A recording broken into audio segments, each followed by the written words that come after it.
As some of you know from my previous video, I installed some 34 10.5 R17 KO2 tires. The only modifications this vehicle has is a 1-inch spacer lift. When I was wheeling off-road and I had my sway bar disconnected, what was happening was this tire was sometimes rubbing on my sway bar when I was fully stuffed and the wheels were at full lock. So what I did was I adjusted my steering stops so it would reduce the amount I could turn my wheel by just a slight amount, and that has solved my problems. So today I'm going to show you how to do that. First thing to do, obviously, is to jack up your vehicle and properly support it with axle stands. Then start with either the driver's side or the passenger side front tire. Turn it so the back side of the tire is away from the vehicle, and it'll give you access to the steering stop.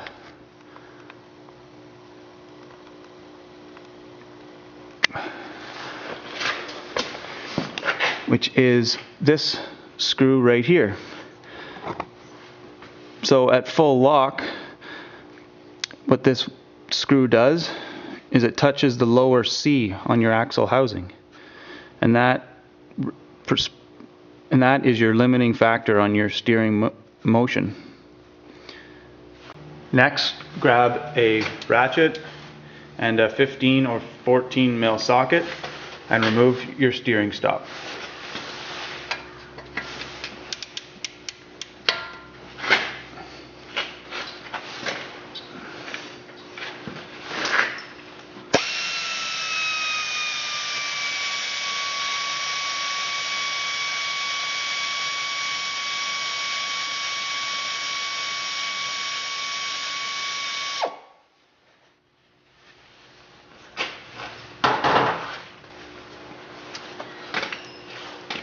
Next, you want to get just a normal cheap washer. Something around a 5/16 will work good. A 3/8 will work as well. And basically just feed it onto your bolt. Add some anti-seize and reinstall your steering stop.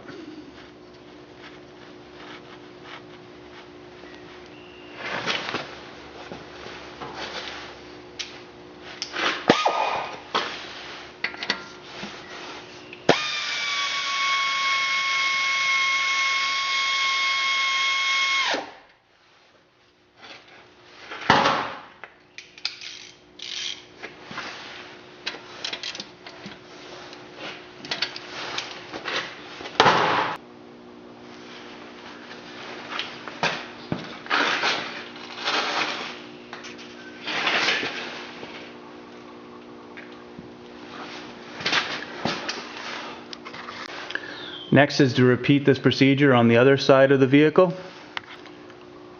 Then take it for a quick drive to see if rubbing persists. If you're still rubbing on your vehicle, then you may need to add another washer to reduce your tire motion even further. And that's it. Super easy way to stop rubbing on your vehicle. Now this does reduce your turning radius, but I've found I'd hardly even notice it.